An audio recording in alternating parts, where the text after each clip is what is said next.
What's up, world of the internet? Hey! Here we are. We're here. How's it going, guys? Hello. Exciting episode. Hi, Joe. How's it going? Another epic. What if I did this whole podcast just with hand signals? That wouldn't work for anyone who was tuning into our iTunes podcast, which is audio. So that would be a handcast, I believe. Oh, that sounds so weird. No, I don't know. There's another name out there somewhere. We'll think of it. Yeah, I mean, for the hearing impaired, I feel like An podcast probably cast. isn't. Is the hearing impaired podcast Morse code, or it just taps? Hearing impaired. I don't know. But I don't know how. Skin? Like the earbud taps on their skin? Through their haptic engine of their phone. Maybe they have to connect something inside their internal brain, like in through their ear. It's like a plug-in. Welcome to Inventing Weekly. We are already on a riveting start to this podcast. Amazing. What's fantastic is we're on a really big time crunch today, and I just was the one responsible for this rabbit trail. Just flying right along. Just flying right along. Let's go ahead and just get right into it. And at our usual starting topic, what we've been watching / playing. I'm going to go ahead and start us off this week, because why not? Jordan, what have you been watching / playing? There you go. I'll tell you, Joe. First off, I watched Tangled. It's been a long time. I've been wanting to watch it for a while. It came out, 2 years before Frozen, and I thought it was, when it came out, I thought it was really great. Really fantastic, kind of like Return to Form for Disney. It felt really similar to, the older ones, like Aladdin and Little Mermaid and stuff. But for some reason, I don't hear about it anymore. I only really hear about Frozen these days, which I like Frozen, don't get me wrong, but Tangled is really good. I was actually watching it with a few people who've never seen it, and they were really blown away. So I feel like you should check it out if you haven't seen it, because I feel like that's likely for some reason. You've guys seen Tangled, right? Luke, have you seen it? Oh yeah, I love that movie. Oh yeah. It was one of those movies I fell asleep about halfway through it. Good. All right. So, I'm definitely the resident non-fan of animation to this channel. This is true. Not that I don't like it, I just don't like it. It's not a dislike, but but it's not a like. It's somewhere in between. It's not your cup of tea, which I will vanilla have to sip for from me right now. Drinking on the podcast, professional. Yeah, I watched it in 3D. It was actually really beautiful, especially the lantern scene. Man, oh boy, really cool. Even I know you guys aren't really fans of 3D, but some movies I think are no, that's not true. I'm not really a fan of 3D that's post done. That's kind of doesn't add anything to the movie. If it adds stuff to the movie, I am this is awesome. Okay, I agree with you on that. Sure. All right, cool. Yeah, I watched Tangled. I'm not going to go bang on a lot about that. It's great, and if you haven't seen it, see it. Secondly, this is a movie I actually have quite a bit to say about. I was at Target, and I cold bought a movie. A movie not only that I've never seen, but a movie I've never heard of. I don't think I've ever done this. How is that possible? I don't know, but it's a movie. I don't believe it was released in theaters, and if it was a very, very limited release. This movie is called The Last 5 Years. It is a musical. I saw the cover, and I was looking at it, and I was like, interesting, because I feel like it's rare that you see independently made musical. This is an adaptation, I believe, of a Broadway musical with the same name. It's starring Anna Kendrick.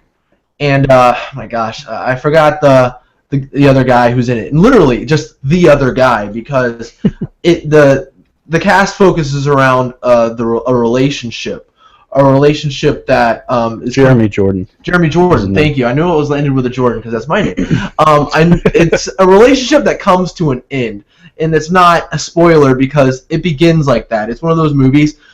Similar kind of to 500 Days of Summer, if you've seen that, where it kind of jumps back and forth to the highs and lows of the relationship, and it does that kind of through song. It starts, the first song / scene of the movie is right after Anna Kendrick's character has been left and her husband leaves her, and it goes from there. It goes back to the beginning, and it's I actually recommend this movie. At least to people who are into musicals, for sure. It's a little bit more of a modern musical, so you're gonna, have things maybe you're not used to in like the classic musicals. It's definitely Broadway, and it's one of those things where it might seem a little awkward, kind of, because it might not seem like a lot of other made for the screen musicals, because it's very much like very, very Broadway stage musical, and sometimes that's a weird adaptation. I know a lot of people don't like the producers for that reason, because it's very much like ripped right from the stage onto the screen, and that sometimes doesn't. That sometimes can feel awkward, and that's this movie. And I really enjoyed it the second time I saw it, because I did go back and watch it, because it's one of those movies that for some reason or another, like I feel like you need to know kind of what you're getting into before watching it, because I feel like it's not sold properly, because I know I didn't even know anything about it, and I still felt like it was sold properly because of the box art. It looked like, because I got it for to watch with my girlfriend, because she likes Pitch Perfect, she likes Anna Kendrick, and we both like musicals a lot, so I figured it was something we'd enjoy. Mistake. This movie is quite sad, actually. It's not like full. That first scene, that is the last scene of the movie, like chronologically. So it kind of like makes you feel really melancholy, because it feeds you with hope. Spoiler alert. No, not a spoiler, because it states it on the box saying where the movie starts, and it's just like, and it starts there, and it says it starts at the end, and that's true, and it's something I feel like you need to know, because it gives you hope throughout the movie, like thinking it's gonna get better, but no, I should have just believed that first scene. It's kind of like what Bane says. I'll feed the city hope to poison its soul. It's just exactly like that. That's a like, weird accent. I'm sick. It felt. No. The rap version of it. My Bane impression's bad just when I'm not sick, so whatever. You've done better. I've done much better, I hope. But the songs are really good. The story, it's kind of hard to get on board, because of the whole, like, it jumps around. It doesn't just go. It doesn't tell you what point in the relationship it goes back to. You kind of have to. You're kind of left to sort of figure that out yourself. Like, it goes from a scene. This isn't really spoiler. Who cares? I don't care. Where they're like fighting. Just keep on coming. Go. Sure, no problem. Much like Memento. It jumps around. A lot like that. Gives you all the pieces, and you have to figure it out. Yeah, you kind of have to be really paying attention to see. Like, there's a what the heck, Joe? There's a song / scene, or whatever you want to call it, where it's like a fight, it's like a really serious fight, and the next scene is like them going camping, them going on like a vacation, and like I couldn't tell like if this was like them trying to like start over and like try to rekindle things and make things better, or if it was like back when, like at the beginning, and then it wasn't until like the end of the song when I realized, okay, this is way back. So it's kind of disorienting. So I think like a second view helps. But anyways, I just wanted to plug this pretty much, because like I don't know, I feel like I want to see more of this, like kind of like independently made musicals. Like I feel like it turned out well. It wasn't really cheap. It never felt cheap. The performances were great. Anna Kendrick and Jeremy Jordan. His name. Great voices, fantastic, and it's weird because they're the only ones. You'll see other people in the movie. You see other people, but they may at most have minor speaking roles, like a line or two, and so it makes it weird. But at the same time, I feel like it's intentional, because it like makes you kind of claustrophobic within the relationship. So it like kind of puts you in the heads of each person, because it's very much it's very much like it tries to tell each side of the relationship, and so you get like all these songs that are just sung by one of them, and there's only like one or two where it's actually like a duet, because it like actually tries to give you like both sides of it. But anyways, I felt like I should explain this movie a little bit, because like I felt like I needed that. Like I would have enjoyed the movie more the first time if I knew a little bit more about it. I know there's probably some of you guys out there who've seen the play of it. It's probably been out for like a decade at this point. But if you haven't and you're into musicals, yeah, check it out. But there's what I feel like you need to know before you do. Reminds me a little bit of the movie Once, kind of the way we discovered that. saw it and ended up enjoying it. And Yeah, exactly. It's a cool thing. one of my favorite musicals. Oh yeah, I guess mine too. It's not really a musical. I count it as one, even though it's not like traditionally. It's like a music movie. And you know, there's actually a Broadway play based on that. It wasn't playing when I was in New York City this past December, but oh really? I was trying to go see it. Yeah, I wanted to. Yeah, I've seen clips of it. It looks great. I love Once too. Once is awesome. Mm-hmm. Lastly, I didn't want to really. I know I was going to talk a lot about that, so I don't want to really talk about much about anything else. But I was a little too pivoted a bit. I'm having a stroke or something. I'm sorry, but I talk about Smash Bros a lot, but I wanted to talk about one instance of playing it because I had a really awesome experience of just playing it the other day. I was playing it with my roommates, and like a bunch of other people came over. Carrie came over, and a few other people. We had 6 people playing. It was chaos. It was awesome. We don't play with items a lot. We try to be kind of competitive, but I just for some reason was like, all right, Pokeballs on, Master Balls on, Smash Balls on, hi, 6 of us. Let's go. It was the most fun I've ever had playing that game. Like, it's not the way I'm going to play it, like, most of the time, but I'm going to have to go back to that, because it was so much fun. It was like a war, and, like, just so much chaos and so much fun. Everyone was screaming.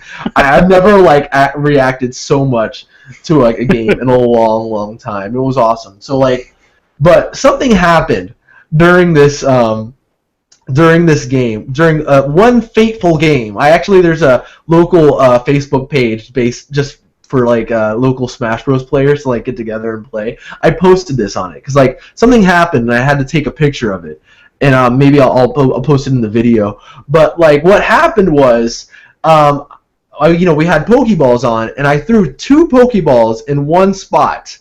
And out of one came, like, I don't know, the newer Pokemon. I think it's called, like, Go-Goat. It's, like, some goat Pokemon that, like, runs across the stage, ramming people and blasting them into oblivion. And I threw the other Pokeball in the same spot, and out comes a Meowth. And what happened was a miracle. That Meowth stood atop the Go-Goat and was riding it across the stage, throwing payday coins behind its back. You know, everyone was just like, "Oh!" It's like a 1 in a million chance you get those two. Crazy. It was crazy. And after posting it on the page, like one of the first comments was, "This is important." Just so great. This is important. So great. So that's all I got for this week. Take note. I just wanted to mention that. All SMH. Right. You want to go ahead? That's awesome. Don't shake your Forget head. Joe. That's awesome. Yeah, man. You go ahead, Joe. Top that. I mean, I can't top that. Darn I right. can't. There is no topping No. I have no idea what that means. So I just like it. It sounds like a good story. Sorry, Joe. Let's see. Since we last podcasted, I've watched 3 Mad Max movies. Mad Max, the original, Mad Max Road Warrior, and then the newest Mad Max movie. I've also gotten back into watching some Burn Notice, which is one of my favorite shows. I actually hadn't finished it. I'd only gotten to season 5, and it's a really cool show. I like it a lot. It's fun. My wife likes it. So Netflix has all the seasons now because it's done. So we started back at season 6 and are watching through that. Bruce Campbell is pretty hilarious in that show. Bruce Campbell's in it? He's in it the whole thing. So yeah, he's pretty awesome. Cool. So yeah, I would check it out if you're into like spy shows that have kind of like a little bit of a show-to-show kind of feel, but at the same time, I think that they're more season stories because each episode he has to do something that brings him closer to discovering, some type of truth or something that he's looking for or trying to fix throughout the whole season, which I think is really nice.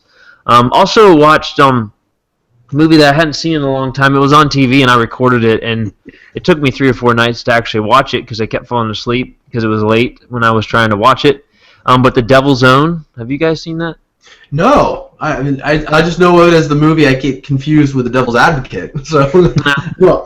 Well, this one's got Harrison Ford and Brad Pitt. And it's an interesting Brad Pitt because he's Irish. So he has an Irish accent in the whole movie, which Doesn't he have an didn't know. accent in sorry, gosh, what's that movie where he plays? What's that movie where he plays Death? I don't think he has Meet that. Joe Black. Yeah, I don't yeah, think. yeah. I don't know if his accent is Irish though. Is it in that? No, I'm just thinking of that scene where he's like talking to the Jamaican woman and he like takes on her accent. Oh, to yeah. talk to her, Oh, yeah. and that confused me. Sorry, continue. Well, anyways, it's the premise is a New York cop played by Harrison Ford has a house guest come stay with him, and this house guest is Brad Pitt, who actually is a terrorist. He's with the IRA, which is the Irish Republic. I forget the whole acronym now. The biggest threat to our world. Yes. No, not at all. Don't you But read anyways, the news, Joe?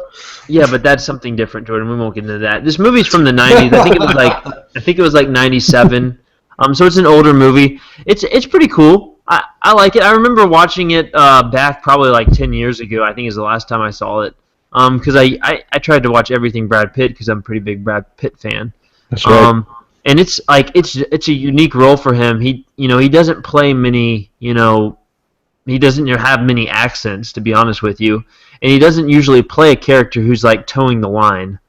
So without spoiling it, like the movie that you spoiled for all of us earlier, Jordan, I'm gonna give it a solid check it out, and it's pretty cool. And Harrison Ford's really young in it, which is kind of interesting. And there's a couple other guys in it that you'll go, oh my, that guy's in it, kind of thing. What year did you say? 97 is when it came out. I know I've seen like the cover of the DVD at some point walking through the rental store. Yeah. Andrew just sent me a furious text, Joseph, that you forgot Snatch. What do you mean Snatch? Oh yeah, he does have an good accent. Yeah. Well, I didn't say that it was the only movie he has an accent. I said I can't remember too many movies where he's had an accent. So, Andrew. He did in The Counselor, that horrible movie me and you saw. Oh God. Oh yeah, he did. He was like a Western guy. He's like a cowboy. In Killing Me Softly, he had an accent too, Jersey accent. Yeah. Actually, I did see it. I just don't even really remember that movie. And guess who else has an accent? Keanu Reeves in The Devil's Advocate. Oh jeez. He does actually. I like Keanu Reeves a lot, actually, but he does a pretty... Isn't he from Gainesville, Florida? No, I don't know. Yeah, the movie. Yeah, he's from Gainesville, Florida, and he has the most southern accent of all time. So because that's what they think of us down here. We got accents up the wazoo. It was like a Georgia peach accent. Like seriously, it was thick and crazy. Yeah. Anyways. So he sounded like a woman. Gotcha.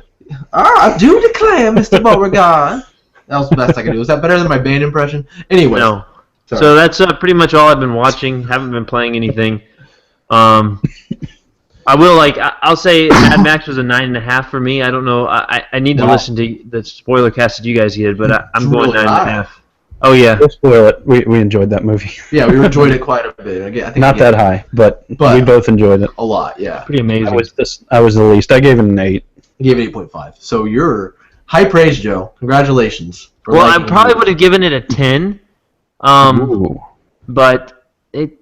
Well, I'm not going to spoil it. This isn't a spoiler cast. So continue. I guess Luke, you're up next.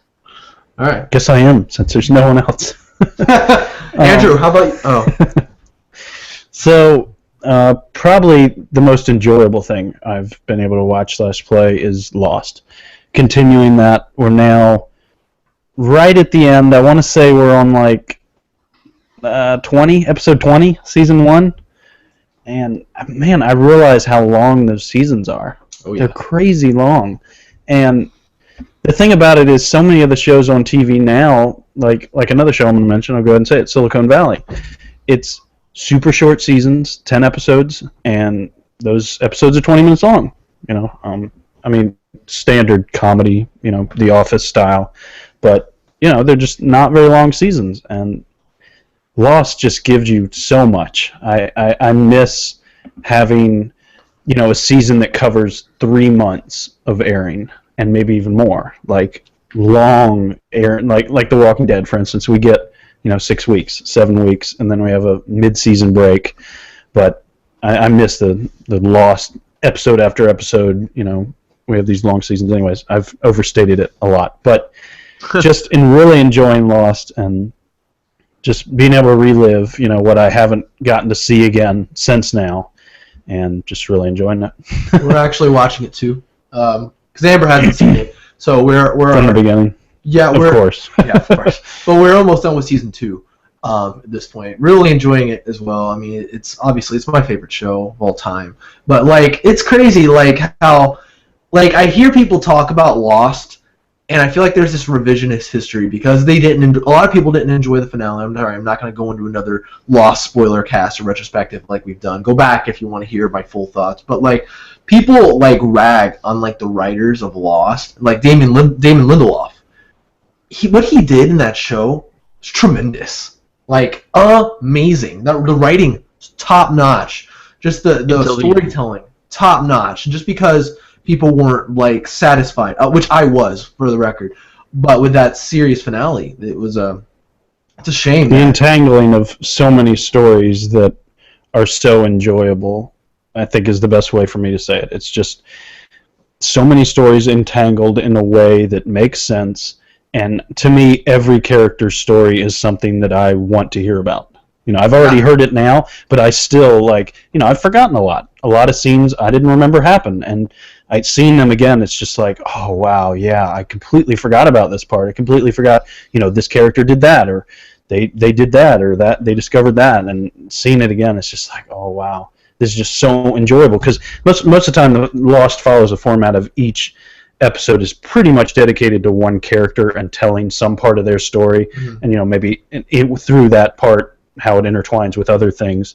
And I don't know, it's just each story is no less, I feel, than the others. You may enjoy a character more, but the value of the story is very high, and that's what makes me enjoy it so much. I don't know if I'm going to rewatch it, because I don't want to think of it. I don't know if I've overrated it in my mind. Like, I'm scared that when I rewatch it, it's not going to live up to like my initial first time, second time viewing. Because this would be probably my maybe fourth-ish time going through it. And so far, it's like I like all up until the finale. I'm one of those that doesn't like the finale that much, which we are kind of beating a dead horse because we talked about it for like an hour and a half before. But yeah, I don't think I'm just gonna watch it, because I feel like it might be overhyped, and I might like other stuff better nowadays. Yeah. Honestly, like, I feel like since Lost has ended, like, there's a lot of shows I enjoy now, but like, there's like a lot of things that I tolerate now that I feel like I didn't back in the day when I watched Lost. I kind of like, I knew there was like a period after Lost where I had to like adjust. And it's like going back, I'm like, so this is what Arrow was trying to do. And some like, and I see like what other shows try to do, even like mimicry of Lost. And then like now going back, I'm like, okay, I kind of see how other shows are trying to mimic what Lost did to a far less successful result. So yeah, I'd give it a shot, Joe. So enough about Lost. Another story of the cast. Let's do it. Another thing I've gone back to is Destiny. I don't know if it's the final, but the second big update came, which doesn't really matter because I don't own either one of them, and I don't really plan on buying them. Really, just because of the money, not because I don't really want to play them, because I really do. New maps, new strike missions. Like, I really want to play them, but I just can't bring myself to buy the season pass. It's like $35 or 40, something like that, right? Yeah. Jordan has extra money. He's just cold buying DVDs and Blu-rays now. So I'll snag his wallet on his way out. Obviously, he's got money just falling out of his wallet. I haven't gotten the expansions. I was wondering why it looks like you're sitting uneven. It must be one of your cheeks must be raised up from all the moolah sitting in your wallet back there. Oh, jeez. I'll snag it. So I've been going back. Destiny, one of the big things I enjoy is the multiplayer, and been playing a lot of that and trying to level up, trying to find new armor. Man, it's the replay value is so high on that game. I didn't go back to it for a long time, mostly just because I had other games to play, but it is so worth going back to if you're out there and you played it when it came out, enjoyed it back in September, October. Come back. It's worth the replay. Just like I had said before about Titanfall, Destiny is well worth going back to and playing again. So I'm plan on going back. I mean, like, I got Smash Bros. Came out and changed everything. But now that I'm, like, cooling my heels a little bit with that, I plan on going back to Destiny. Yeah, definitely. Getting around to watching Star Wars, I told Jordan I watched maybe 3/4 of A New Hope and fell asleep. I have this problem where I'll come home and like be like, oh, I really want to watch whatever it is, and I'll turn it on and be like, wow, this is really comfortable. And then I'll slip off into sleep and not get back to it. So trying to go back and watch all the Star Wars movies. I think we're going to try to do a spoiler cast at some point, so look forward to that later. That's all I'll talk about now about that. Did you fall asleep during the desert part? When C-3PO and R2 are roaming about for... I didn't really remember where I fell asleep. Because that's a bad sign. I fell asleep right after the credit, like the opening screen went to dark, and then the starship was flying. I watched most of it. I really did watch most of it. I will finish it. Continuing to watch some episodes of The Office, enjoying that. Silicon Valley, we had been behind. Me and my wife had been watching it, and we kind of stopped. We kind of wanted the live episodes to get ahead of us so we could, watch a bunch. So we watched 3 of those episodes last night, and I don't know if it's as good as the first season, but it's still a show I enjoy a lot. I think it's set in a unique setting that I don't feel like any other show has been in. It's in the nitty-gritty of the tech industry, which is a passion of mine. So I think that alone sells it to me. Like, seeing, obviously a fictional world, but seeing it set, like a lot of the things I've heard they actually filmed, in Silicon Valley at buildings in the area, and there are some people who actually are on the show who actually do, are tech journalists and, actually work in the industry. And apparently I heard today there's actually the Pied Piper, the main company that they're talking about, there's actual posters in the Silicon Valley area for Pied Piper, like HBO, I guess, trying to sell the show. But good show, worth a watch, especially if you like tech stuff. So that is it. Great, let's go ahead and move on to our movie news. We have a few things I want to talk about. First, I kind of want to get this out of the way. There are a lot of things popping up on the internet. Everyone seems to be reporting about set photos, set videos, set reports, set everything. And the main 2 culprits are these 2 movies. Civil War, Captain America Civil War, and Suicide Squad. Suicide Squad. Mostly Suicide Squad, though. A lot for Suicide Squad. So ridiculous. I feel like every day there's something new. And it's not just like, click here to see set photos. It's click here to see this happening in a set photo. And it's annoying. I mean, I'm not going to perpetuate this by even saying which ones we're talking about. You probably know. If you're listening to this podcast and you're... I accidentally clicked on one. The movie's ruined for me now. I might as well not even see it. I mean, honestly, a lot of these things might not even be movie-ruining things. They're probably not. But... Do you think... Here's a question for you. Yeah. This is just me being asked, what are the chances that they're just publicity? Like, that they're not even going to be in the movie, that they just did it to, like, gain a little publicity and a little hype? What are the chances, especially with Suicide Squad, because they let someone film, like, 3 or 4 minutes of footage and put it on the internet. Like, I'm not talking about, like, just, like, they're filming the movie while they're doing it. It's like it's ridiculous. You know what I mean? There's no letting anything. They're not securing their sets. They're filming. That's the thing. Like with Star Wars, they're filming abroad. They're filming in sometimes remote locations, in sets, in studios, stuff like that. But with stuff like Suicide Squad and Captain America: Civil War, they're doing it on the streets, man. They're just driving around to the street. Yeah, and so they're just gathering around. Suicide Squad's in Toronto. It's in Toronto? Okay, sorry. But it's funny, like, we're having this conversation, because this is almost exactly what I was thinking. Like, it shows we should start a podcast, we really should.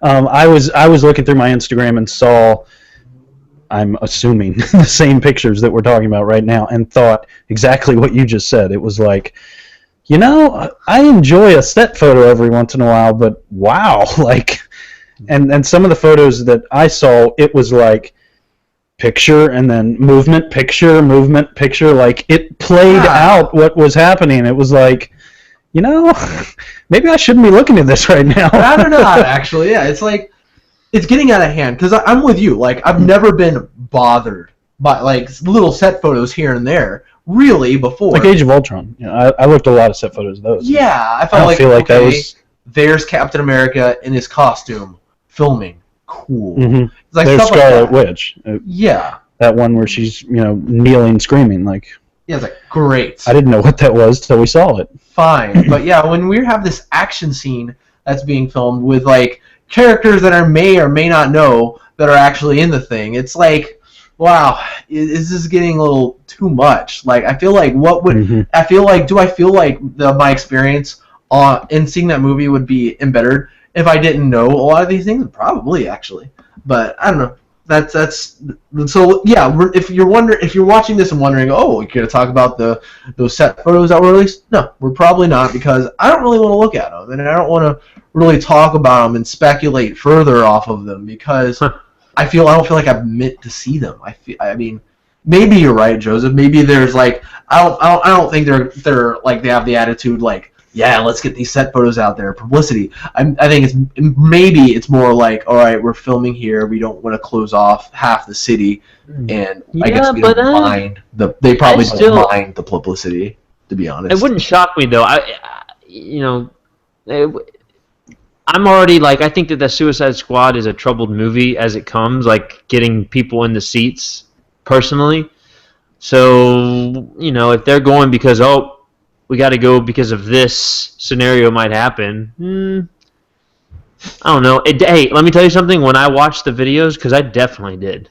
oh man, Joe. My level of curiosity for the movie like went way up. Like I'm talking about, I went from like I don't know if I want to see this in theaters to I'm probably going to see this movie in theaters now. Wow. There you go. Yeah. Impressive. Okay, well, I guess Moving on. I guess it did some good. Moving on. I don't know if you guys have been following this at all. I haven't been following it that much.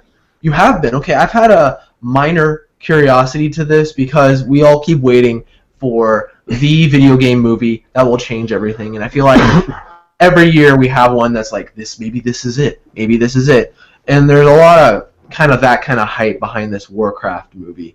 Warcraft is a huge video gaming franchise, which I honestly have not touched because I'm not very much big into MMOs or PC games actually, so I haven't touched it. But a lot of people are into it, obviously. And the first image was released. And have you guys looked at this? Yeah. No, I haven't.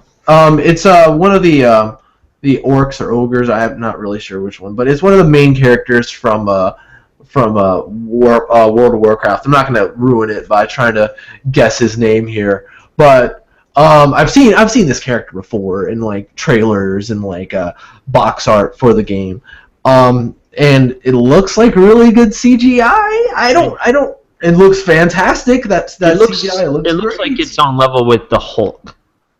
Like the Hulk, I believe, is really good CGI. And that's when I saw it, the first thing I thought, oh, that looks kind of like the Hulk because it looks the face looks leathery. It has pretty real looking eyes almost. Like I was like, it was pretty good. It looked pretty good. It looked almost like could be like almost a clay figure of some type. Like they made like a figure. You know what I mean? Like those really well done action figures that are so detailed and stuff. Yeah. It's like, well, the thing about this movie for me is like I'm not the excitement really doesn't come from the franchise itself, but also it comes from I want to see someone make a good video game movie. So maybe like some of these studios will try to put better talent on and put like more thought into them if the one good one comes. But also I think it's time for a new fantasy franchise because Hobbit's done. Lord of the Rings, that whole thing is done. I know there's rumors of a new Narnia, but we don't really know. It's not. It's still in like pre-production and all that stuff. So you don't really know. But I'm hoping like that we'll get another good fantasy franchise because I'm not huge into fantasy, but I kind of want it around. It's Lord of the Rings certainly set a high bar. Certainly did, and then we also had Harry Potter, but that was like fringe fantasy, so it was not quite there. But right now, there's nothing, and I hope something does come along. But Yeah. Anything? You see the image there, Luke? Do you think? I mean, it's an image. I'm not very impressed, honestly. It kind of looks like a cutscene from a video game to me. Yeah. But I'm It not could seeing be. it in context, so I don't know. Yeah. Well, we'll see. We'll see how it turns out. I have a lot of doubts about me enjoying this movie, but yeah, we'll certainly see. We certainly will. Orgrim Doomhammer is his name. Oh, of course. My boy. My favorite. Drop that.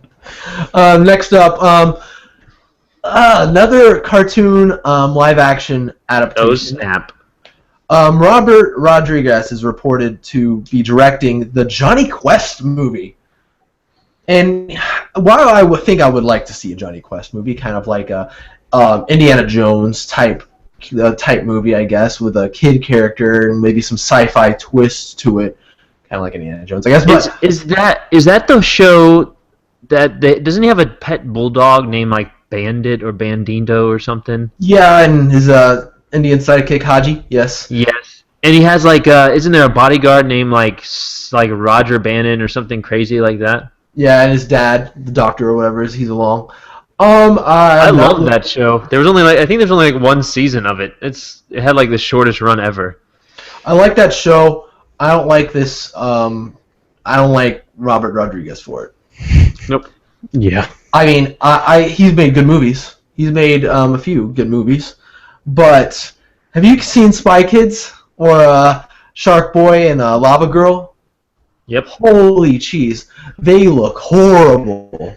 And I've seen a couple of Spy here's the Kids thing, the movies, first- and I avoided Shark Boy and Lava Girl.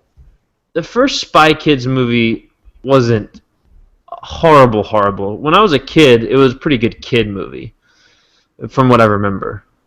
I saw it in theaters when I was younger and just being like, don't want to see this again. But like, I don't know.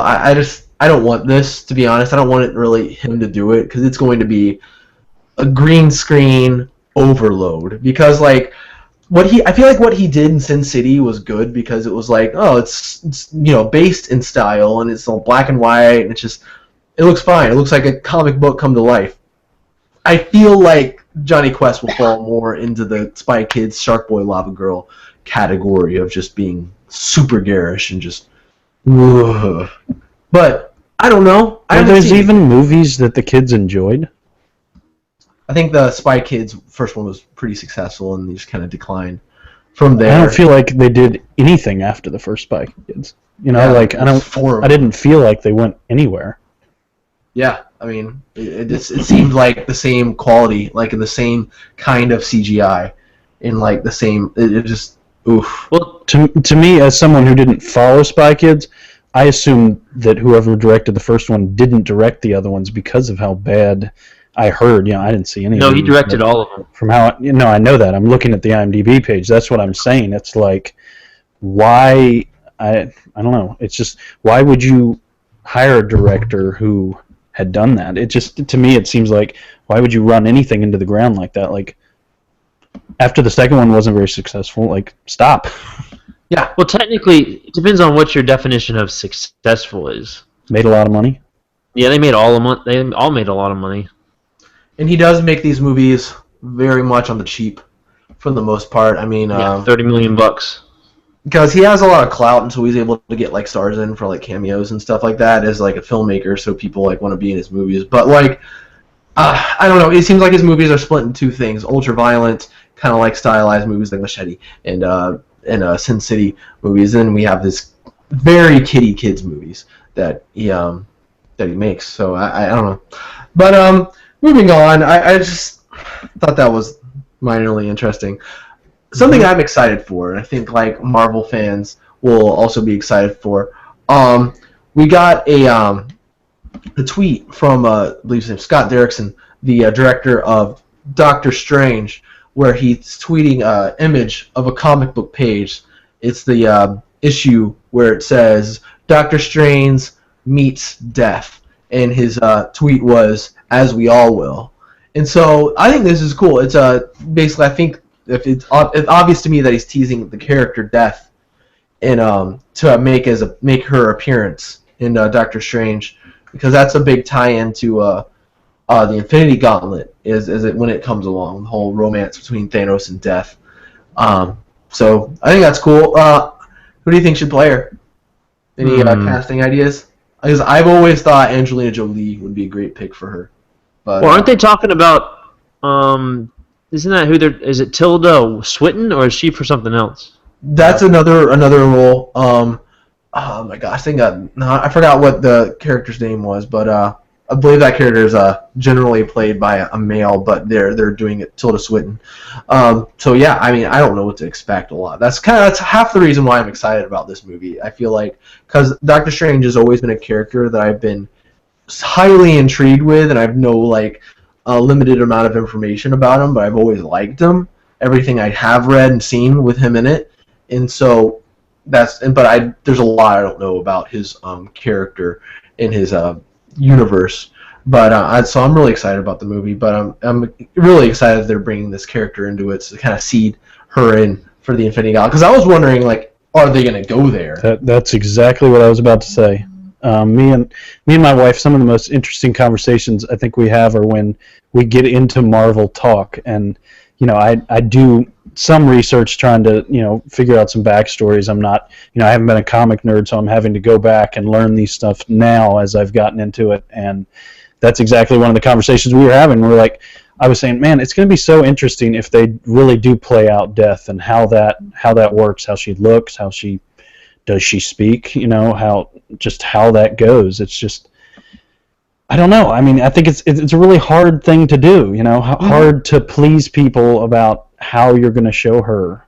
Of course, who she is will depend on that, what actress, but also how she's dressed, how she's presented. Is she just straight on camera or is she off camera? Is she kind of, speaking through a shadowed cloud or something? We don't. I feel like all the things you kind of said, like, there's a lot of cool things I think they could do. I think they can get really creative with it. Scott Derrickson, I feel like he can make it kind of scary too, because he's a horror director, and I feel like that's They really should. He's done other things like There Stood Still too, but like I feel like he could do a lot of cool things with it. I really hope it's a super serious character.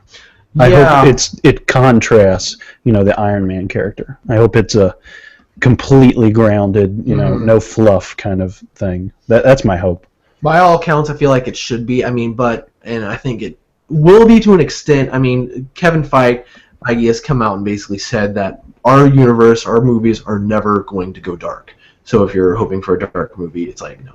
But like, still, there can be like serious characters, even if the movie isn't dark. And there were some serious moments in Age of Ultron. It wasn't a dark movie, but there were some serious things, I guess that's the kind of seriousness I mean, without going into detail.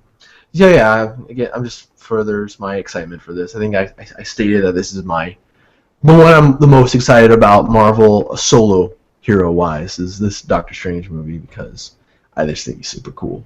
But anyways, next little item. This is some pretty decently big Star Wars news, I think. I feel pretty much huge, Jordan. You don't have to underplay that. Yeah, I mean, so it's been announced who Andy Serkis' character will be, and yes, he's going to be in a mocap suit or whatever, and the name of his character has been revealed, which is Supreme Leader Snoke. That sounds like a villain to me.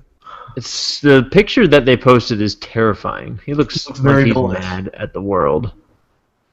Yeah, I mean, I'm a huge fan of Andy Serkis. I mean, like, everything that he does, I'm like, okay, he always is amazing at it. Even, like, the little bit that he was in Age of Ultron was very good. Like, that little performance, I'm excited to see him more in Black Panther. But, yeah, and so... One could say that he might be like the Dark Lord, like, he might be... Because they always travel in pairs. No! Sith always travel in pairs, a master and an apprentice, so... He could be the apprentice, unless it's just like a rabbit. This could be like, he could be Jabba the Hutt's long lost brother. That would be great if he is. Oh, hey, you know what? If he did it, probably would look pretty cool. It would look way better than that CGI crap that George Lucas put in post his movies. Good lord. Maybe Han Solo will walk over his tail again. Oh. No, but like there's reportedly, and Andy Serkis is the one saying those words from the first trailer. Yep. That do you feel it? Something has awakened. The dark side and the light. And the light. Sounds villainous, sounds ominous, and I am really excited for this because I mean, obviously excited for Star Wars, but great. I love great villains. That's something that I feel like the original trilogy didn't get. I mean, not the original trilogy. Sorry, the prequel trilogy didn't really get right until the end. I mean, I'm on the side that I really like Ian McDermott's Emperor Palpatine, and so, but Dooku and Darth Maul, it's Darth Maul's cool looking, but who is he? Who is Dooku other than awesome Christopher Lee? But I'm really Darth Maul was one of those characters. I wish that we had I wish he had been around more. I mean, why? Never mind. I'm rabbit trailing myself. Continue with the movie news. But yeah, he looks really cool. I can't wait to see what he looks like with all the craziness put on him. And also there's a scene in the trailer. I don't mean to do this, but where all the new stormtroopers are. You see the flags, and there's a podium in the middle. So some have believed that this might be him. He's just sitting up there. He's just sitting up there. Circus. Circus. Andy Serkis. No, it's Caesar from Planet of the Apes. Just sitting there. No. Anyways, really awesome. I can't wait to see what becomes of this. Lastly, for our movie news, there's been kind of talks reportedly that Chris Pine is talking to some of the people at Warner Brothers and DC as they're playing in the Wonder Woman movie as a character named Steve Trevor. This is also a character I don't know a whole lot about, a ton about. The love interest. The love interest, yeah. He's a pivotal part in the origin story. Who basically crashes on Themyscira and is healed by the Amazonian women and taken back home where Wonder Woman follows him, and I guess they have a romance that brews of something like that. That's the entire movie. That's the entire movie. That's it. The end. Yeah. Wonder Woman. That's it. Hey, that's the movie. Yeah.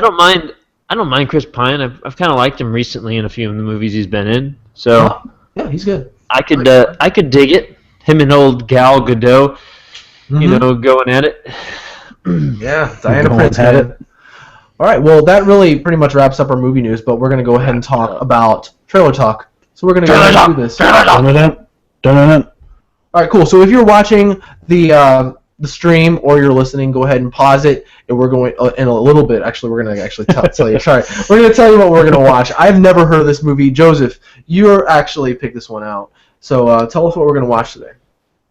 We're going to watch the trailer for Cop Car. It is a movie with Kevin Bacon. Hasn't come out yet. I believe it comes out in August, and it's probably IMDb is the best way to get a hold of the trailer. There's only one on there. Go and watch it. Go and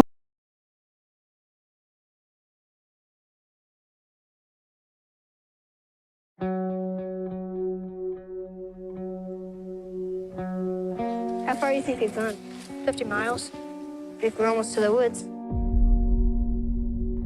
Down. What? The cop car. There's no one in there. No way.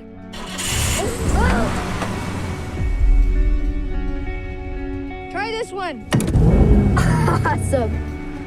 What if someone sees us? Well, let's tell them we're cops. Good idea. This is our cop car! This is our cop car! See how fast we can go.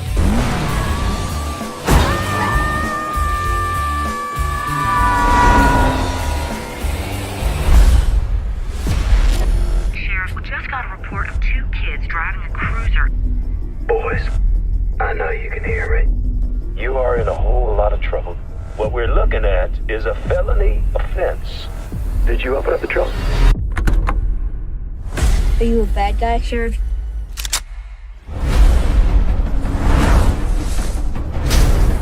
I know where to find you.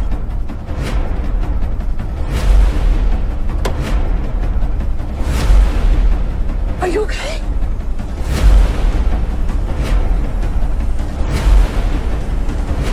You don't steal a cop car!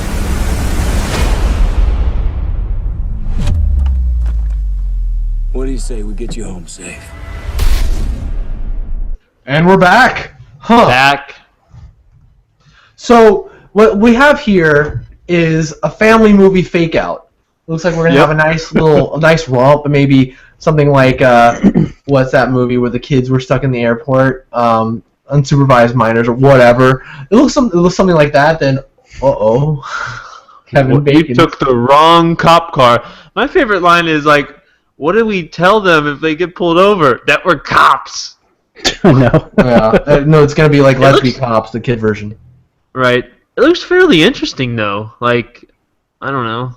I think it looks really interesting. What I also think is that trailer shows way too much. Again, here we go. Yeah. There's so many little things that if you paused it and looked, it's like, what? Like, Well, you it's know like that major happens. plot points. Oh, you know that happens. Yeah. Oh, great. I guess that. Well, maybe it's survives that. maybe it's the fake out. Maybe it's the old fake out trailer. That was actually just the first 5 minutes of the movie. That's how it happens. I like how this trailer in 2 minutes, I feel like it spoils most of the movie. And what, the Star Wars, I think it was like a minute 20. I feel like I don't know anything about the storyline. It's funny how 2 minutes can be so differently edited. Yep.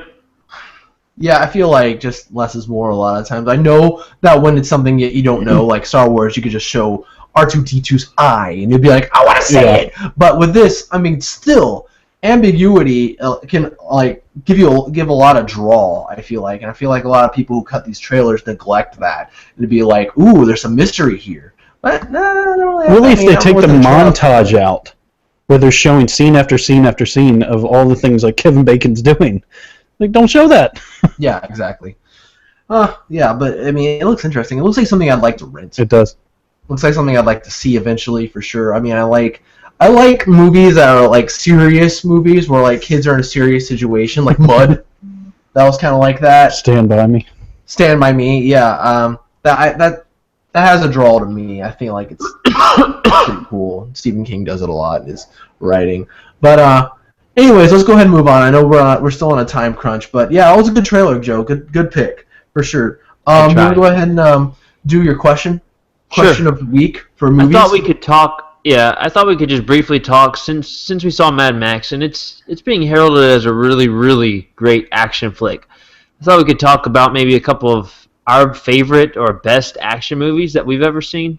I know this is kind of like, okay, well, I don't have much time to think about it, but I figured you guys probably know, maybe like, I don't know, three movies, maybe 2 or 3 movies. Are we excluding superhero movies? No. We're not. Oh. Because I feel like Winter Soldier's up there, but I'll just go ahead. I've praised that movie so much. I'll go ahead and skip that one. Winter Soldier. But other than that, The Matrix. I'll go ahead and say Age of Ultron is the same thing for me. That's obvious, but I'm not going to talk about that. I'm going to pick something else. Yeah, The Matrix. I feel like that's a staple. It changed a lot when it comes to like action films. I feel like a lot of people copied it, some for the better, some for the worse, but I feel like going back to it today, I'm like, man, the action's so good. Even like in Revolutions, like the action's great. Like that car chase scene on the freeway, it's crazy. Choreography's spot on. Choreography's wonderful. It just did a lot of new things, I think, and like I think it still holds up. I think one of the ones I really enjoy and probably would like to see again, I haven't seen it in a long time, Bad Boys 2. Oh wow, I haven't seen that. I really enjoyed that movie. I liked the first one, but I really enjoyed the second one significantly more. I think I agree with that. Another good one is Die Hard. I feel like that's a staple of like great action. It's original situation at the time, and it's just really good. It just like I enjoy all the Die Hards except the most recent one, but all the other ones I really enjoy. I haven't seen Live Free or Die Hard in a long time, so I don't. When I thought of this question, I had a couple that jumped like immediately to mind. I went with a movie like from X-Men: Days of Future Past. That scene with Quicksilver is really, really cool. Like it has to be one of my favorite action sequences. Really? Wow. Yeah, I thought it was really, really cool. And another movie that I thought had some really cool action in it was Edge of Tomorrow. I thought Edge of Tomorrow had some pretty intense action, and they had like that. They had a couple of like continual montages that were just like really well shot. Yeah. And then I agree with you with the Winter Soldier. Of course, it's got to be one of the best action movies ever. I'll even go as far to say like another and I think it's probably the second one, Ong Bak 2. It had some pretty intense action in it, some pretty crazy action in That's it. martial arts. Yeah, it's like I could never get too much into the Ong Bak movies or really any of the Tony Jaa movies because I feel like while The story is non-existent. there's no story, and I feel like the way the action's shot sometimes it feels a lot less like a story-driven action scene and more like a stunt show. The way they'll like YouTube video. yeah, like the way he'll do something really impressive and then they'll show it again and again from different angles. Like you see that? Pretty cool, right? But it is really impressive choreography. I'll give you that Yeah. for sure. Definitely. But yeah, that's probably a lot that I'm not thinking of. But those are the ones that jumped on my head in this very instant. But I feel like I was thinking more of like along the lines of like jaw dropping, like insane, which I could immediately go Mad Max. Like I know what they did to film that, and it's like what? I remember with Bad Boys, me and my dad saw it in theaters together. The part where they're chasing the guy in the Hummer, and then they come over the hill and are going through those houses. Like we both were like, "What? This is awesome!" I mean, that was before a lot of movies have come out that have way topped that. But back then, it was like, "Oh, this is so sick! This chase scene." Arnold Schwarzenegger movies are another one that's almost never ending. Terminator 2. Eraser. Movie's crazy. Is that the one they shoot the gun with the nails fly over? I'll always remember that. You can X-ray the house with the gun. Oh, that's right. It's dangerous. All right. So, good question, Joe. Let's go ahead and move on to our television news. We don't have much. I'm sorry. We had a lot last episode. So, anyways, this little tidbit, I thought it was weird and funny. Yeah, that's right. We're going to talk about wrestling for a bit. Not really. But a weird thing that happened, we watched Arrow to some extent. All of us have seen a bit of it. And, Stephen Amell was at a wrestling event. Sorry. Yeah. I got to leave. I'm sorry. Oh, Joseph. All right. I'll see you, man. I apologize. It's okay, Joe. Until next time. Farewell, sir. Farewell, viewers. Luke, buddy. Me and you. See you, man. Weird thing that happened, I don't know if you saw it, but there was like a weird thing. I don't know what they're doing, if they're doing like some sort of weird feud with the wrestling thing. They've done this a few times in the past with like fictional characters like RoboCop or something like that. But they, one of the... I haven't heard of this at all. Oh. The RoboCop thing, this is new to me. Well, that was ages ago. That was the old one. Well, I'm sure. But I actually thought wrestling was kind of past this thing of this whole like real... I've not seen wrestling in ages. Back when I was a kid, I thought it was cool on the merit that my cousin thought it was cool, and I thought my cousin was cool. So, so I watched it then. But so there's this character. Yeah, I'm calling him character Stardust, this wrestler character guy, and apparently like they had this moment in the crowd where he like came up to Stephen Amell and was like, he was like, like trying to like get all up in his face, and like Stephen Amell like stood up and like acted all big and bold, and he was like. Yeah, he told him to get out of here. And even like yeah, good. And even like... I just want to see it for that. Yeah. That's awesome. And even like the reporter or whatever, that guy lost the fight, but even like the reporter lady who's, with the WE or whatever, was like interviewing him. And he was like, so what everybody's talking about is the moment between you and Stephen Amell. And like, it seemed like he had this whole speech planned towards him. Like he has like this insane character. He's like, ooh, and he's like, ooh, Stephen Amell, he is not a real Canadian. There's something going on about he's not a real Canadian, but he's like, I know his true name, the Arrow. And I was like, wait, what? And he was like talking smack talk about him, all like weird. And so I don't know if they're like doing some weird like WWE cross promotion with CW. Arrow with CW? I have no idea. Huh. All I know, it was weird. I saw the thing for it, and I was like, I don't know, that's weird.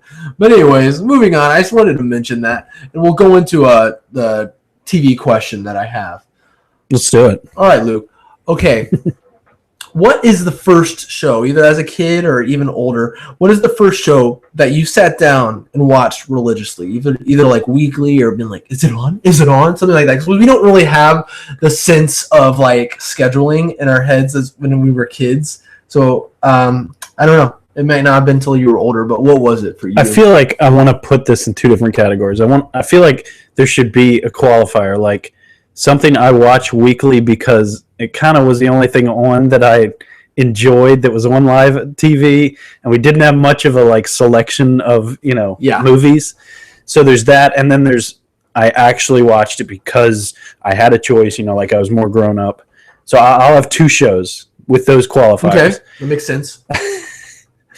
There was a lineup on public broadcasting on, I don't even know what day of the week it was, but it was the Magic School Bus, which I would watch pretty much whenever it came on. I'm pretty sure it was like a Tuesday or a Wednesday or something. It would come on at I don't even remember. I want to say like 1:00 or something. And then after that, I believe it was the show right after that was the Big Comfy Couch.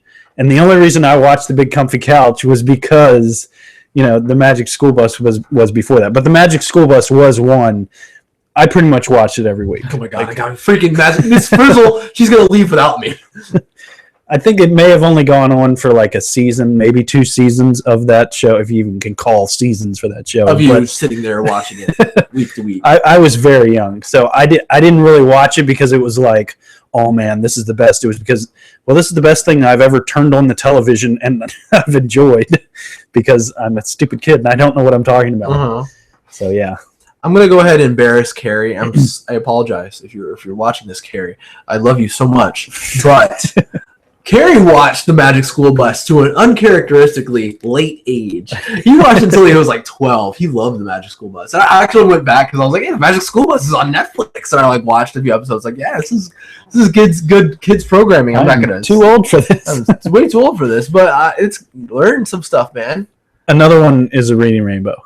That was right along with the Magic School Bus. I really enjoyed that. And Mr. Rogers' Neighborhood, but I think Reading Rainbow was one of my favorites. Mr. Rogers, so close to my heart, man. I like it's one of those things like I watched Mr. Rogers as a kid, and I watched all those stuff as a kid, but it was more like I wasn't that much into TV when I was that young yet, but I remember like watching. I remember like for some reason I remember a vivid memory of watching the Reading Rainbow, and the episode was about cheese, something like how cheese is made. And I was like, oh, and so I went to the fridge and got like the entire package of American cheese and I remember this story. and ate the American cheese while watching that episode. I think when we were in high school, you told me about that. Yeah, I was really proud of it at the time. I was like, yeah, this is the right thing to do. But yeah, Mr. American Rogers, cheese. It's Mr. Rogers, so gross. It's so nasty. So gross. American cheese is disgusting. But like, sorry, America. Sorry, America. Make better cheese. But try be like the Swiss. Be like the Swiss. There you go. They make great holy cheese. They're very holy.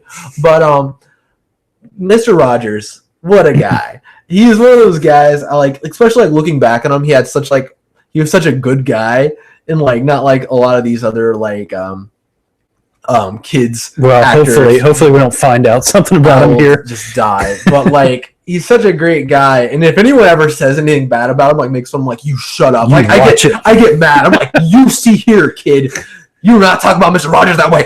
But for me, the first show that I sat down religiously and watched, it's gonna be a surprise to no one. Everyone knows I watched this show a lot when I was a kid. Power Rangers, Mighty Morphin Power Rangers. Yeah. Watched it every week. I made sure I was home after school because it came on also on Saturdays, but it came on every weekday, like a lot of those shows on Fox Kids. Yeah, I was super into it. It was probably the first show that I definitely put like thought into, being like, okay, I wonder what's gonna happen next. Oh my gosh! Oh, the Dragon Zord! Mhm. Oh, Tommy's good now. And it was like a really big deal, and I had like a super big crush, like just like every kid that age on the Pink Ranger. I thought I was gonna marry her and all that stuff, but yeah, it was that. I didn't have too much of the. I actually no, I had a lot of the whole. I'm watching it because it's on, because it comes on like around. But you had cable. I did have cable, and I didn't. I feel like that does kind of change your childhood a little bit. I'll just change it to one of the, I guess at the time, 40 channels that I had, where you were like, all right, PBS. I didn't have like things like Cartoon Network. I mean, that was something when I'd go to my grandparents' house. I'd watch a lot, and there were things like Scooby Doo. I remember was one of my favorite when I'd go over there and watch. I think that was on Cartoon Network. Am I right? Is it Scooby Doo? It came on for a while. It came on Cartoon Network for sure, but it did, I think, have reruns on like Nickelodeon. I believe. I'm not too sure about that. I'm not sure if they had the licensing for that or not. But yeah, like it was a big deal. Like those channels, like the Nickelodeon and Disney Channel and Cartoon Network. It was a big deal when Cartoon Network came along in cable, because it was a while between like our local service had that, and so when it came along, it was like a huge deal for me. I'm like, oh my gosh! It was right around the time like Dexter's Lab and Powerpuff Girls became a thing, and I watched them like crazy.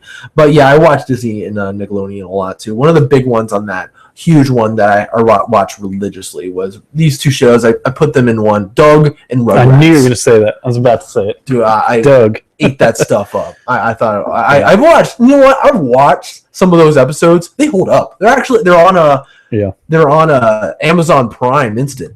They're good. They're funny. Like I'll watch like a lot of it. I'll laugh at. There's a lot of stuff in there for older people, for like the parents that like I think like that flew right over my head when I was a kid.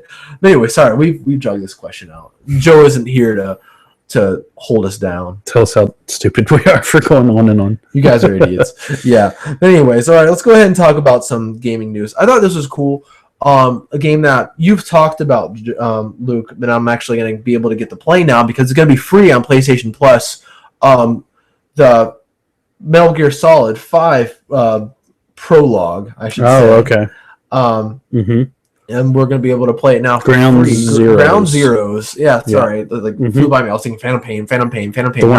$15 for. Yeah, and some people when it came out paid $30. So yeah. Sheesh. But so I'm going to be probably talking about that sometime next month, because in June, this next week, it'll be free for PlayStation 4 owners and PlayStation Plus subscribers. So get ready for a shallow game. Get ready for an hour of gameplay. Yeah, it's funny because I feel like it's Konami, right? It's published by Konami. Yes. I feel like it's one of those funny things with Konami games, kind of like the playable teaser. PT, yeah, much like PT. You've now shown that to people over and over and over again, and I don't know if it qualifies as replay value, but you come back to it, like almost like a comeback value, whereas like I have to show this to someone else because this is just so cool. Like it's terrifying. I don't want to do it again, but I have to show this because they need to experience this. And Ground Zeroes is funny that way, whereas like my initial reaction that I said on the podcast, is it's just such a small game that was depressing for me. Yeah. But it's funny because I will get times where I'll be like, I just want to play that game. There's just something about it. Like, I think it's just the mechanics are well done. The level really it's a well-made level. Like it's one single map, as I've said. It's a pretty good sized map, but it's not huge. I don't know. There's just something about it. I enjoy it. I want more, but even that, like there's challenges. Like one of the ways there's no scopes in the game. So you can look down the sights, but there's no scopes on the guns.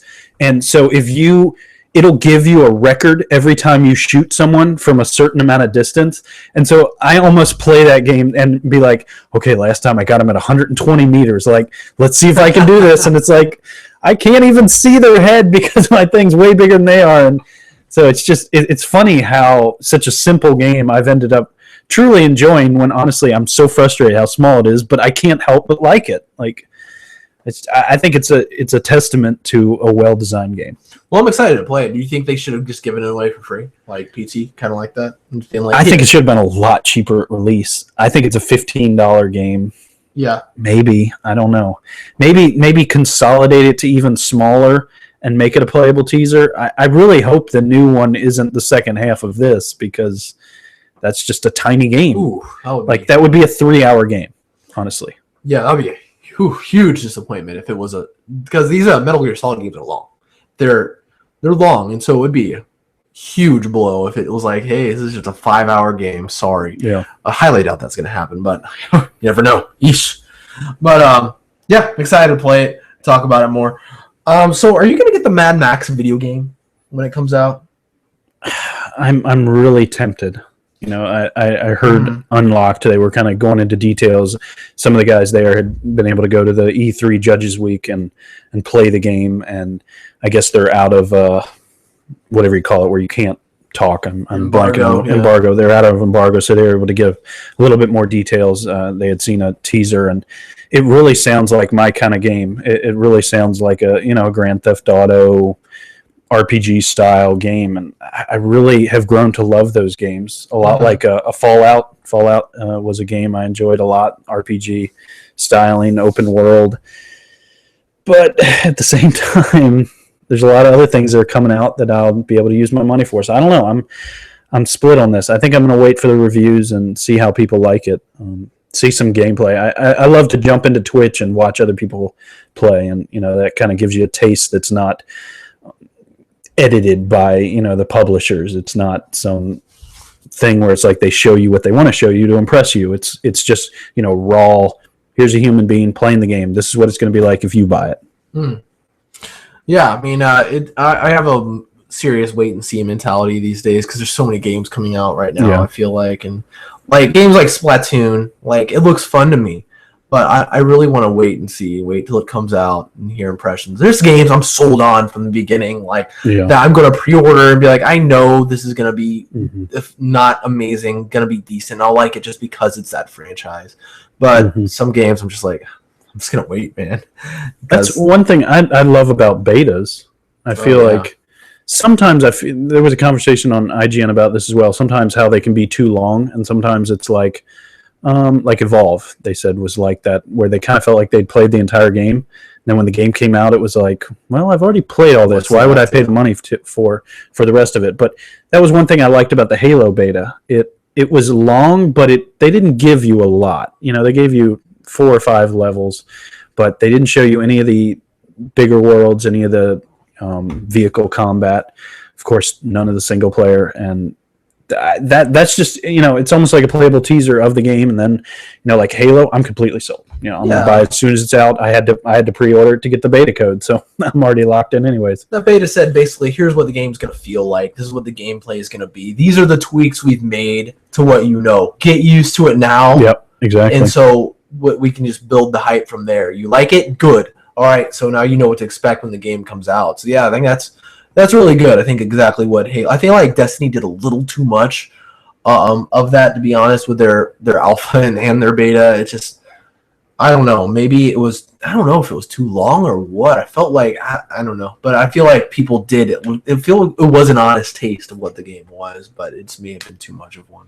But at the same time, of course, there is that fear that they'll have a day one crash, like so many of these games have. Yeah. Where nothing will work. Loading screens for hours. And so it's definitely a catch-22 situation. And that's why they do it. Apparently, I wasn't able to do it. It's a really limited beta, but Splatoon actually did it. This was the first like Nintendo beta I've ever heard of.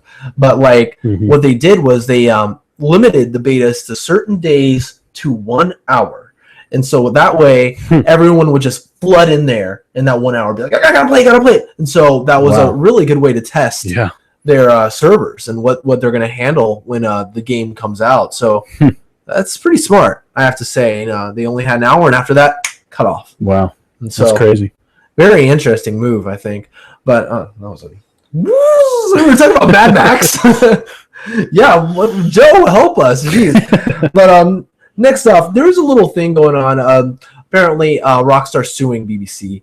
I don't think we've ever talked about this, but BBC is making this documentary or biopic, I guess, sort of thing, is talking about the legal dispute that they had for Rockstar and Grand Theft Auto, and they're calling it. I believe the subtitle. I don't know what the main one is, but the subtitle of it is the Grand Theft Auto story. And basically, Grand Theft Auto doesn't want that to be in the title. They're basically saying, this isn't exactly a Grand Theft Auto story. I think it like a little bit mixed messaging because it is kind of confusing. To be honest, like hearing about it right away, it is a little confusing. It has like Daniel Radcliffe in it, and I forgot who the other person is. Was it Ian McGregor? I forgot. But anyways, they're in it, and so it's like a big deal for BBC. And so they're suing him, basically saying, "Can you remove that?" And so I thought that was an interesting thing because Rockstar really doesn't really do those things. They're usually the people who are being sued. What is it about? What is the documentary about? It's about that legal dispute that happened. I believe it was back when GTA 3 came out. Oh, okay. It was with it was basically kind of like sort of censorship, basically. And the legal disputes there. So I mean, it sounds interesting and all, but it is kind of one of those weird things. Like, you hear about like something like that. You don't really see movies like that very much come out, like a biopic, or that's not really a biopic, but like a true story about a video game. You don't really see that. This could be the best thing that's happened for this movie, depending on how much they have to pay in this lawsuit. But man, like we would certainly not be talking about this otherwise. Yeah, this is publicity. I mean, like the whole thing doesn't really interest me that much because it's not like. It would be cool, I feel like, if it was like a ground-up thing, how Rockstar rose to power, how Grand Theft Auto was made. That would actually be really interesting. Behind-the-scene footage in the studio, that'd be pretty neat. Yeah, and the legal dispute be a part of it, and the backlash be a part of it. But this seems like this is the whole thing. It's just kind of like a piece of that. But anyways, that's interesting. Well, I'll maybe watch that when it comes out. We'll see. I don't know. We'll see how it looks. So, what's your video game question here, Luke? Oh, wow. For some reason, I was looking at the movie question and wrote down movie question. So, I'll change it. What is your favorite war-related video game? Because of Memorial Day was this past weekend. So. There you go. You not being a first-person shooter, we'll get that out front. You not being a first-person shooter fan for the most part. You play, you dabble. But I dabble. I dabble. What would be, of any genre, what would be your favorite video game directly related to war-like things? And we're talking real life war or fictional war, or does it either one, but war-related video game. Yeah, this is really tough for me because I haven't really. I'm gonna be honest. I'm trying to think if I've ever played a real life war game, and so like I'm trying to think of more fictional here because I did play Halo. That's a war. That's a war. It's certainly a war. And I haven't gotten through it yet, but I'm really enjoying Valiant Hearts, and that's a little bit more topical. I've gone through maybe half of it. Valiant Hearts: The Great War being the 2D kind of puzzle story-driven game that indie game, right? Yeah, sort of. It was Ubisoft. Ubisoft, but it's okay. They're smaller divisions. Put it out. It feels like an indie game. It's based around World War One. And I'm really enjoying it right now. So I'll go ahead and throw that one out there just to give props to it. I feel like it's a war that isn't often portrayed in video games. World War One, right? World War One, yeah. And it's really awesome. So I haven't quite finished it yet, but I'm halfway through it. So yeah, very cool. I think Modern Warfare 2 is probably my favorite war, and it's certainly directly war related. Modern Warfare 1 was just absolutely incredible, and I felt like they really did a good job of sticking to what made Modern Warfare great and just improving upon that with Modern Warfare 2.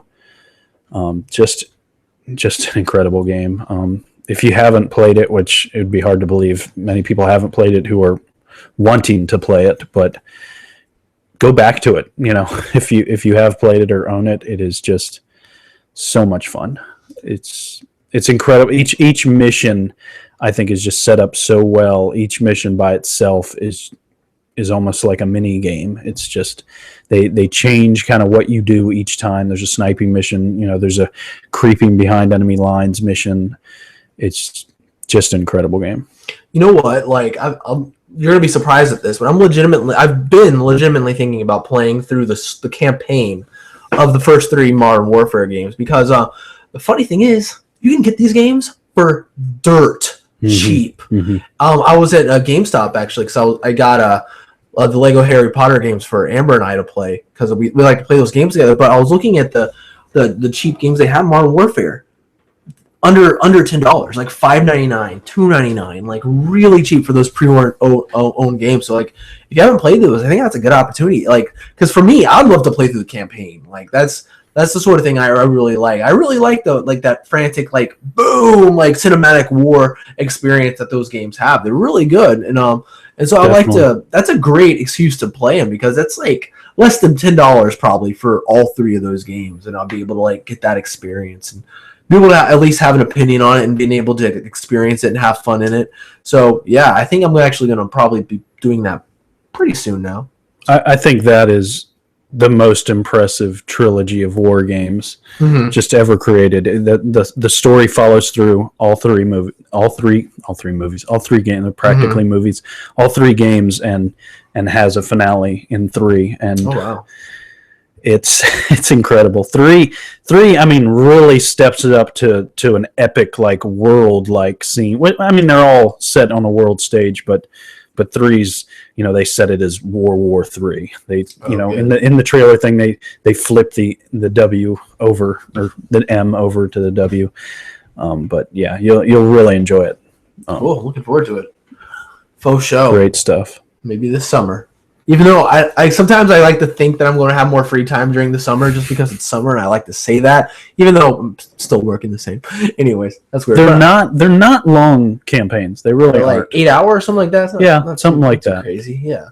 And so that's something you can get through in like a week or something. We'll have to get you into Black Ops after that. Yeah, then I'll go to the Black Ops series. Those are good campaigns as well. And then Advanced Warfare. There's always World at War as well. Oh man, going back to World War II. All right, it's funny. There's so many World War II games, so many, man. Yeah, and one I've been meaning to play, which is arguably probably doesn't count, is I've been actually been meaning to play Wolfenstein: The New Order, even though that's like an alternate history kind of deal. It looks fun to me. But anyways, that's our show. Luke, Joseph, wherever you are, thank you for being a part of our show. I love doing a podcast with you guys, and it's great. Thank you for listening so much. And if you have anything to say to us, if you're mad at me, mad at Luke, for the opinions that we have, let us know. Or hey, even better, shout it out. If you like some of the things we said, or some of the things that we have opinions about, let us know that too. Comment below on the comment section on YouTube. Subscribe to our channel, like this video, and also subscribe to our podcast on iTunes, on Stitcher. We're pretty much all over the place now. We're trying to be.